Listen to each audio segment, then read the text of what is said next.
Good evening, all. My name is Paul. I want to discuss about the first mean value theorem. We'll try to prove the first mean value theorem. We'll prove the first mean value theorem and the generalized first mean value theorem. Now, before we go into the proof, there is something we need. We need to use the fundamental theorem of calculus. That is why, as you can see in the picture, I have written it out. We are stating out the fundamental theorem of calculus, which will be used in our proof. Now, as you can see in this picture, the fundamental theorem of calculus has a statement that if we have a function f that is continuous in this interval, this is a closed interval from a to b, then the derivative of the integral of that function at some point x in this x is coming from this interval. So any x we choose in this interval ab, then when we take the derivative from the starting point a to the integral from the starting point a to x of a function that is continuous, and then we take the derivative of that integral, what we get is the function itself with respect to that point x. Now, this can be restated as, if we take the integral of f of x from a to b, it is the same as the anti-integral at point b minus anti-integral of the function f at point a. This is basic integration. So this is the fundamental theorem of calculus. It will be used in our proof of the mean value theorem. Let's go to the next slide. Now we have the first mean value theorem. We are going to state the theorem. Now, we have two variants of the theorem. We have the one for derivatives and the one for integral. Now, what I have here in this picture is the one for derivatives. Now, it states that if we have a function f that is continuous in this closed interval, we are very familiar with this interval now. This is a closed interval. Now, whenever we have a function that is continuous in this closed interval and differentiable in this open interval, then there exists a point C. We can find a point C in the open interval such that this is a symbol for such that, while this is a symbol for there exists. So we can find a C such that the derivative of the function at point C is equal to f of b minus f of a all over b minus a. This is clearly the first mean value theorem for derivatives. Now we will look at the next slide and see how we can get the first mean value theorem for integrals, which will be our main concern. Now we have the mean value theorem for integrals. Now similarly, we have that let f is a continuous function that is continuous from this closed interval, is mapped from the closed interval to the real numbers. Now, if we have such a function, then we can say that we can find a C, a point in this open interval that is a super set of this closed interval.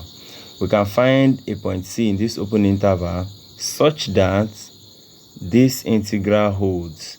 The integral from a to b of the function f of x is in the interval ab. The function f of x is given as f of c, which this is just a constant, multiplied by the endpoints of the interval b minus a. Now, what is this telling us? This is telling us that And when we take the integral from a to b of f of x dx, that what we will get is just a number, a constant, a real number. That is why we see that this function f is mapped from the closed interval a to b into the reals. So whenever we take this integral, we get a real number. That is what it means. Now this equation can be rearranged, and then if we divide both sides by b minus a, we have f of c to be 1 over b minus a integral from a to b f of x. This is a statement for the mean value theorem for integrals. Now let us see how we can prove this mean value theorem for integrals. Let's go to the next slide. Now let us prove it. We are going to prove this theorem. Now you should take note that I labeled the equations.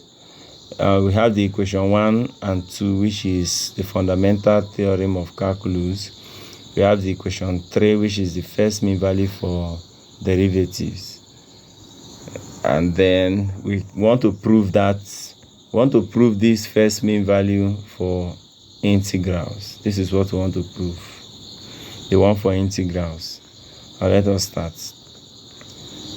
Now let's make an assumption that let g of x be the integral from a to x of f of t dt, and we'll call that equation 4.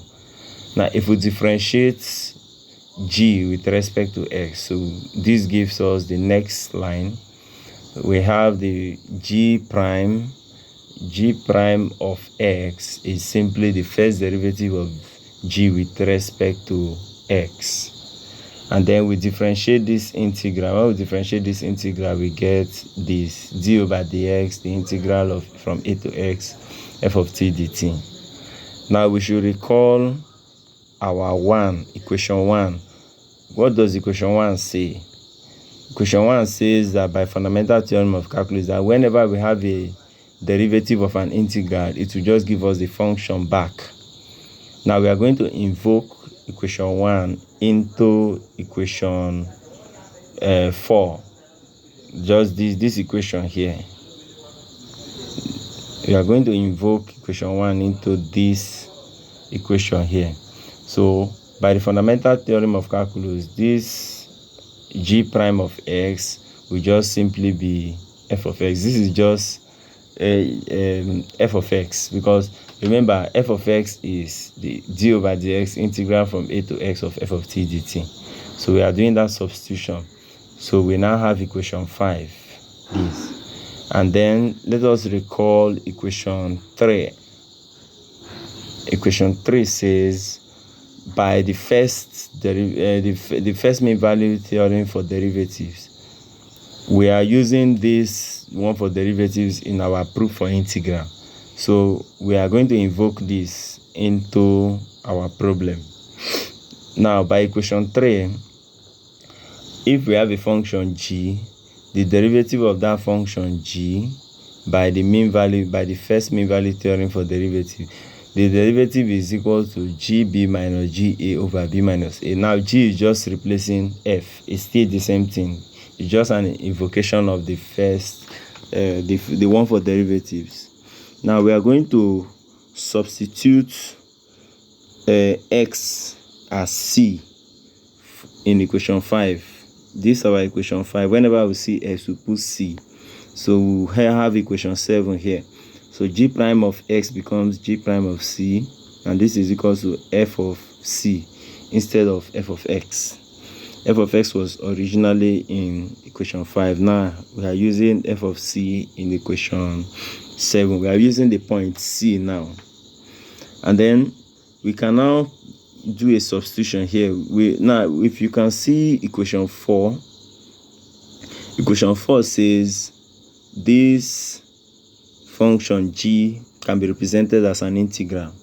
So if I'm going to replace x with the endpoint b, this endpoint b, then I should be able to have this similar integral, just that the point x, this point x will be replaced by point B.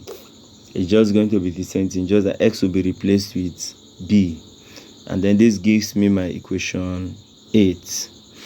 And then we are going to substitute equation 7 and equation 8 into equation 6. This is our equation 6. So we are going to put 7 and 8 in 6. Now we should know that 7 carries g prime of c, and then 8 carries g of b. So anywhere we see g prime of c, we are going to put f of c. And anywhere we see, like what I mean is, we are substituting equation 7 and 8 in 6. So the position for g prime of c will be occupied by f of c, and the position for g of b will be occupied by this integral. Similarly, g of a will also be occupied by this integral. Meanwhile, a will be replaced with a. Let's go to the next slide, then so you see what I'm talking about. Now we are putting 7 and 8 into 6. After making that substitution, we have f of c to be equal to these integrals. Now we should know that this integral is 0. This integral is 0 because the two limits are the same. So that is gone. We are left with this and this. So f of c becomes, if I rearrange this, I have 1 over b minus a, the integral from a to b of f of t dt. Now if you can look very clearly, you have seen that this equation,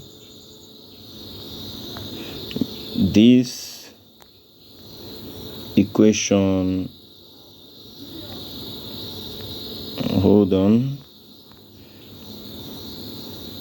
this our equation, the final equation here that you can see, it's the first mean value theorem for integral. So it's obvious that we have proved that we can find a point C such that the function at that point is given by 1 over b minus a, integral from a to b of the function at point T. Now this is the proof of the first mean value theorem for integrals. Thank you very much.